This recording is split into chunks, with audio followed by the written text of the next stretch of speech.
L'instant de Guerlain pour homme eau de toilette, aka LIDGE. Let's talk about it.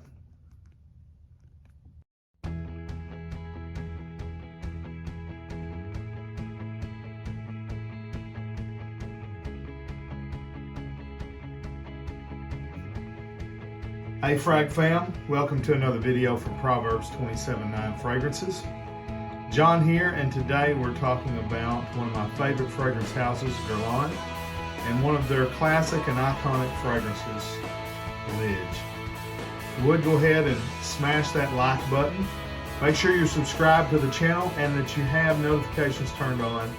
That way you're notified every time we upload this sweet smelling fragrance related content. If you're a returning subscriber, glad to see you back. Thanks for being a part of the family. All right, so I've owned this fragrance for a long time and just kind of realized I've got a lot of fragrances in my collection that I've never done reviews of. And so I've kind of hit this kind of wall, in my journey here where I'm not really wanting to buy anything at the moment. And that's kind of odd. But I've just got so many. I've actually started weeding out my collection. I've sold, I think all of my Parfums de Marly, and I've gotten into some new fragrances. I've bought a couple of Valentinos and some things like that. But I'm just kind of at this place where I'm not really wanting to buy a lot of fragrances because, again, I have a lot. And I'm never going to be able to wear these all, and I don't like to waste things. And so I'm going to try to give some things away, sell some things, and wear a lot of what I've got that smell really good. And this is one of them. So I'm going to be doing some reviews on some older things and some things that I've never done full reviews on here on my channel. Also kind of going down to maybe like, 1 or 2 videos a week. So anyways, I hope you really like at least what I am putting out. So let me give you the marketing on LIDGE. It's again, this is L'Instant de Guerlain pour homme. This is the Eau de Toilette version, the 2016 version. It has gotten a new bottle, and we'll put that right here. Or maybe over here. I really do like, and this is one of the things that I was hoping for, is that I'm not a fan of the Listerine bottles. That's what these are called, because it kind of looks like a Listerine bottle. I'm a huge fan of the square bottles. To me this looks like a jewel case, like an old style jewelry box. To me, the squareness, I don't know, it just looks better. It looks classier. And so they have put all of the fragrances that they have kept, all their classics like, LIDGE, like Vetiver, Habit Rouge, Heritage, all of them you can get now in the square bottles. And I'm a fan of that. But as I have found out in my fragrance journey, my taste changed, and when you can no longer get it, I will probably love the Listerine bottles. So I've got several, and I'll just put a few more out here. Some have lids, some don't, some are testers. That's just some of them. I just grabbed the ones that was right there on the front of my shelf, I've got a lot. Heritage Eau de Parfum, Heritage Eau de Toilette, Guerlain Homme, Le Boissé, Guerlain Homme, Eau de Parfum. I've got Vetiver somewhere in the back probably. I don't have Habit Rouge. I've almost bought it several times. I've had it in my cart, and I've just never pulled the trigger. So I don't know. I've never smelled Habit Rouge. I need to get it. All right, let's talk about LIDGE. That's what we're here for. 2000, again, this is the 2016 iteration. kind of get these out of the way here so they're not taking the prominent spot. Perfumers on this fragrance were Sylvain Delacourt, or Delacourte, and Beatrice Piquet, who was the original perfumer for this fragrance. Top notes: lemon, star anise, bergamot, elemi, and pepper. Middle notes: tea, hibiscus, smoke, jasmine. Base notes: cacao, the pod, I guess particularly, patchouli, and sandalwood. Let's get a fresh blast. I've got the dry down on my left hand. And as it is with Guerlain, all of their things are top notch. So you get a beautiful bottle, depending on which one you choose, whether you get the old classic here, which is not the oldest, obviously. You know, there was the LIDGE had a specific bottle that looked different than all the other bottles. And if you get the brown side one, that is kind of the one everybody wants, you know. But they pretty much now, the two easiest ones to get is this is the old stock and this style bottle is the new stock. But the sprayers are fantastic, high quality, top notch. So immediately when you smell a Guerlain fragrance, you smell quality. And, you know, I don't care what you pay. If you can get this for $35, you may think you're buying a cheap fragrance. You're not. You're buying a high quality. I put them above Dior and Chanel, but to me, in the designer world, those are the three. Tom Ford has come along. Tom Ford is probably up there with those now. Valentino is close, but they don't really have anything that, to me, compares with Guerlain, Dior, Chanel, or Tom Ford. Meaning, I've never smelled what I would consider their classic signature banger. The one that you see in the background is the closest thing to it, you know, Valentino Uomo Extreme. Great fragrance. But I've never really smelled something that you go, man, that defines Valentino. But with Guerlain, they have so many. You know, Guerlain Vetiver, one of the greatest vetiver fragrances on the market. Guerlain Homme is still being copied. Dior Homme 2020 is a copy, basically, of L'Eau Boissée version of Dior Homme.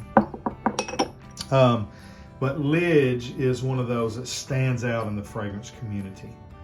So it opens with a sweet blast of citruses. You get the lemon and the bergamot, and to me, the lemon is a little more prominent.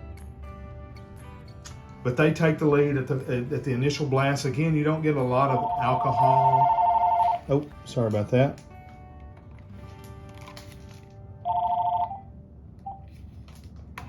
The joys of running a business. You don't get a big blast of alcohol or anything like that, even though it's eau de toilette concentration. You get a distinct black pepper note that contrasts with the sweetness of the citruses. That star anise note comes out from the beginning. I'm going to have to get it. All right, I'll be right back. All right, I'm back. I think I was talking about the star anise. Gives it kind of a licorice vibe. It's a little tart, a little medicinal, which also paired with the pepper kind of plays against the sweetness of the citruses. The anise note is also subtly powdery, not too much like iris, but it just gives it this nice softness that plays well with the resins. You know, this with the sandalwood and everything, the chocolate. This is a very smooth, very round fragrance, very classy. It doesn't have any kind of barbershop vibe, so get that out of your mind. This was almost like one of the first sort of gourmand fragrances. It's not, but I don't know, there was just some way that it kind of,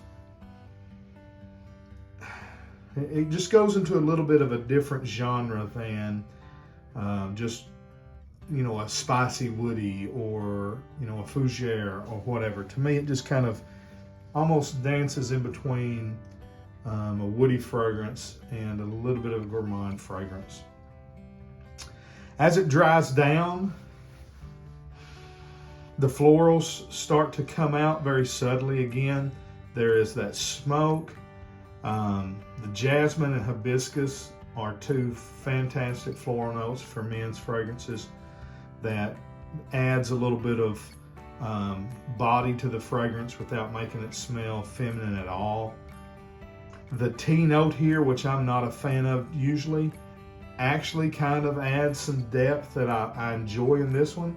The tea does not bother me at all. It doesn't stick out. A lot of times tea in a fragrance will really kind of punch you in the face, and I don't particularly like that. But here it doesn't. I think it plays well. And then as it dries down even more and the base notes, really take over, you get that earthy, chocolatey patchouli with a cacao pod, making it even more chocolatey. And then that creamy, smooth sandalwood. And I think it's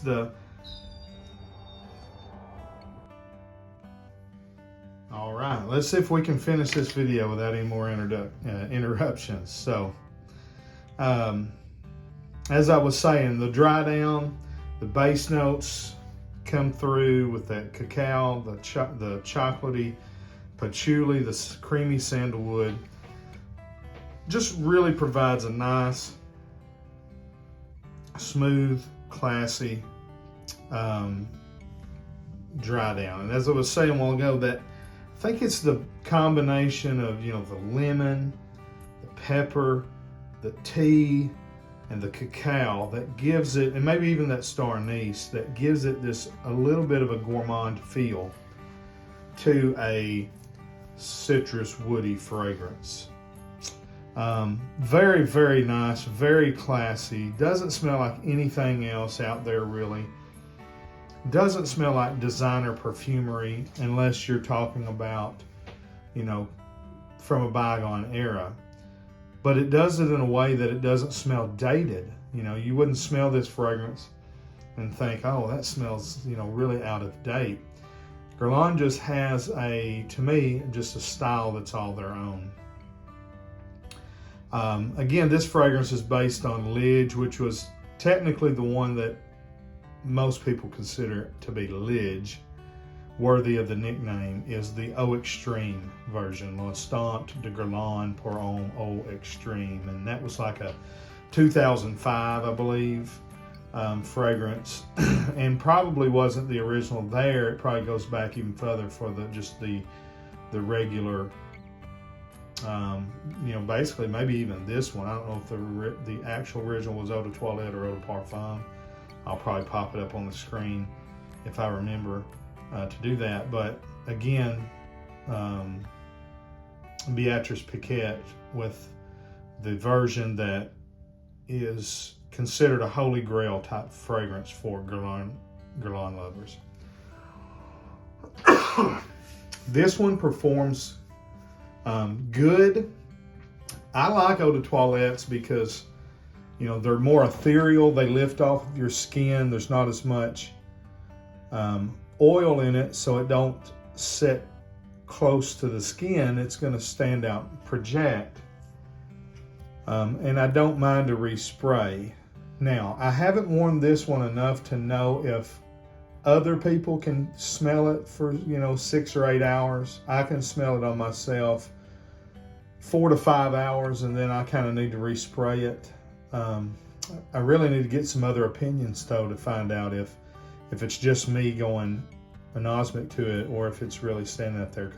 So I can't really say a lot about how well it actually performs, but I know that the price on it is outstanding for what you can get it at discounters. When you can buy this you can buy any of these Guerlain fragrances for under $50. I mean, golly, grab them. They're amazing. The quality is out of this world, and the perfumery, just the style and everything, it's just really genius I mean, when you look at Guerlain's portfolio, the line that takes the knock probably the hardest in the fragrance community is this line, because they say that, oh, it's just cash grab, it's too designery, it's too, it's too much trying to smell like other stuff.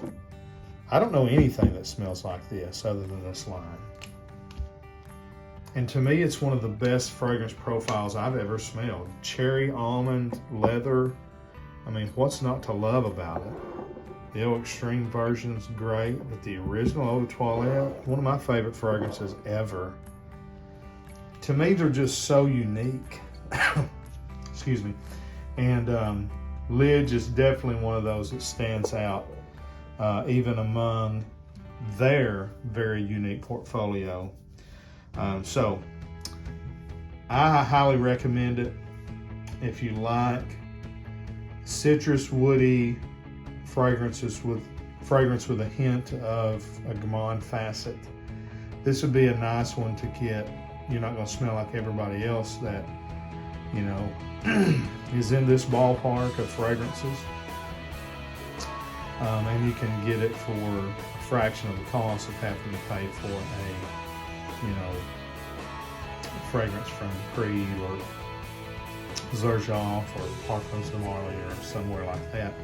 And you're going to get similar quality. So those are my thoughts on LIDGE. Sorry I got interrupted so much. These people don't realize, that I'm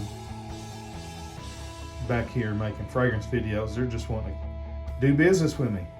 So anyways, I say that a little tongue-in-cheek. Make sure you're subscribed to the channel, like the video. Leave me a comment. Please, everybody that watches, comment. If it's just a thumbs up, that helps that algorithm. But I'd really love to know what you think of this fragrance and what you think of the House of Guerlain. Where do you rank them among the other fashion and designer houses? Till we see you down the road, we say God bless. Frag on, frag fam.